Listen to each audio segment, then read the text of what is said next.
So we had the Rural Community Celebration event on Saturday 6th September. Went really well. It was a fantastic day. I really enjoyed it. The first education practitioner that we had, who's Chris Bourne from Pegasus Outdoor Ventures, him and his wife came along to run the event and they really enjoyed it. We had 10 children and they all came with either one or two parents. And yeah, we got great feedback from everybody. Most people stayed for the whole event. There was only 2 children and 1 parent that left early because they had to go off to some other activities that they already had booked.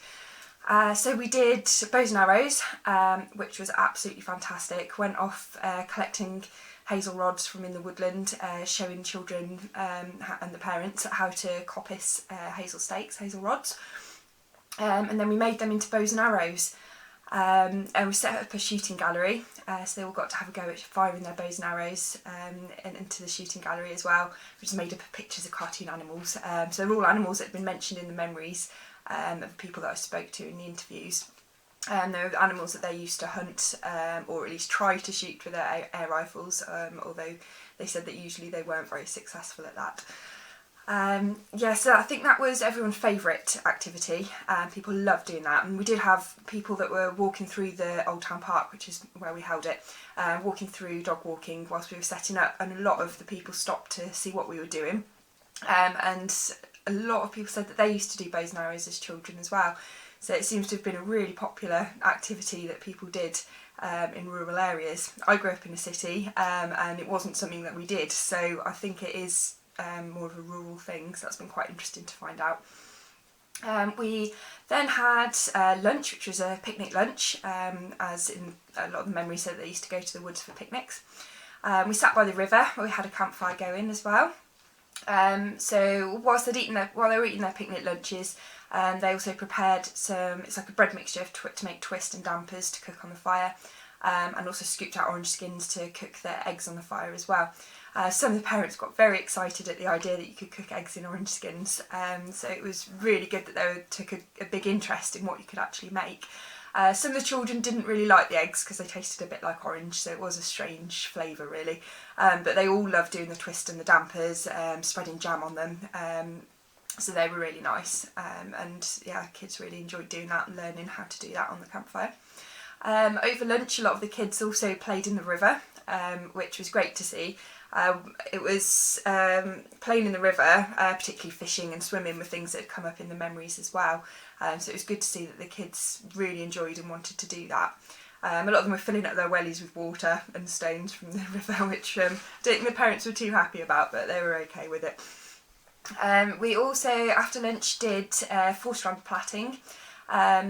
We told them that we were doing this because people had done plaiting baler twine to make rope swings in the woods in the past. So this was a new skill for everybody there. Nobody had done 4-strand plaiting before. A lot of the kids kind of got a bit bored with it after a few minutes of struggling with it, so it was mostly the parents that finished it off. But they all said that it was something they were going to have a go at home at a later date. We gave them a little guide how to do it, so they all took one of those home with them and some strings so that they could do it themselves. We also set out on a rug materials for playing capture the flag, which unfortunately we ran out of time to do. But we did have instructions there on how to play it, which the parents read and the children took interest in, so hopefully it is a game that they will play in the future with their friends. Also on that rug we had the materials for doing the magic laurel leaf writing, which I think most of the children did have a go at. It wasn't a led activity, it was just there for them to have a go at over lunch and to take the leaves home with them. I think some of the parents said that they'd done it as well. On the instructions it told them to put it in their shoe to take home with them so they could see the message that they'd written on the leaf when they got home. Most of the children didn't want to put the leaves in their shoes and made their parents do it instead. So yeah, that's another new skill which has been passed on and which they all really enjoyed doing. Right, so what else did we do? We shared a lot of the memories that had come up in the interviews.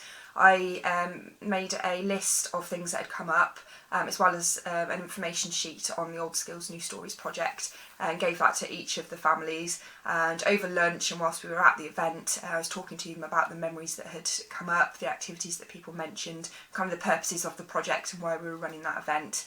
Everyone was really interested. We had one guy there who's actually a historian.